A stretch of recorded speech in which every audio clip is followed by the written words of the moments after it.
first realized that your computer was more than just a monitor and keyboard?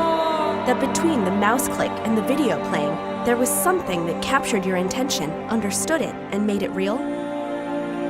What is that something? Is it gremlins? Let's imagine that we can shrink down to the size of an electron and inject ourselves into a click of a mouse. If you took your mouse apart, you'd see that it's really a very simple machine. It has a couple buttons and a system for detecting motion and distance. You might have an optical mouse that makes these measurements with lights and sensors, but older ones did this with a hard rubber ball and some plastic wheels. Same concept. When you click the button on your mouse, it sends a message to the computer with information about its position. When your mouse click is received, it's handled by the basic input-output subsystem. This subsystem acts like the eyes and ears and mouth and hands of the computer. Basically, it provides a way for the computer to interact with its environment. But it also acts like a buffer to keep the CPU from being overwhelmed by distractions. In this case, the I/O subsystem decides that your mouse click is pretty important, so it generates an interrupt to the CPU. Hey CPU, got a click here. The CPU, or Central Processing Unit, is the brains of the whole computer. Just like your brain doesn't take up your whole body, the CPU doesn't take up the whole computer, but it runs the show all the same. And the CPU's job, its whole job, is fetching instructions from memory and executing them. So while you're typing, maybe really fast, like 60 words a minute, the CPU is fetching and executing billions of instructions a second. Yes, billions, every second. Instructions to move your mouse around on the screen, to run that clock widget on your desktop, play your internet radio, manage the files you're editing on the hard drive, and much, much more.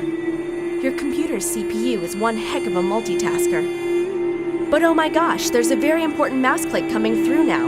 Let's drop everything now and deal with that. There are programs for everything that the CPU does. A special program for the mouse, for the clock widget, for the internet radio, and for dealing with letters sent by the keyboard.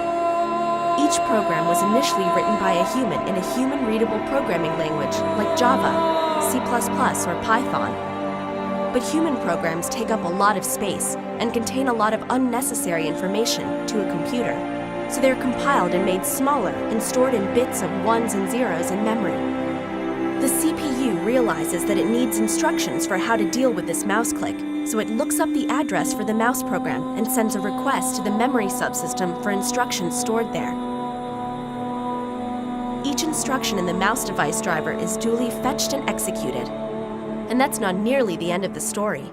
Because the CPU learns that the mouse was clicked when the cursor was over a picture of a button on the monitor screen, and so the CPU asks memory for the monitor program to find out what that button is. And then the CPU has to ask memory for the program for the button, which means that the CPU needs the monitor program again to show the video associated with the button, and so it goes. And let's just say that there are a lot of programs involved before you even see the button on the screen light up when you clicked it. So just the simple task of clicking your mouse means visiting all of the critical components of your computer's architecture. Peripherals, the basic input-output system, the CPU, programs, and memory, and not one gremlin.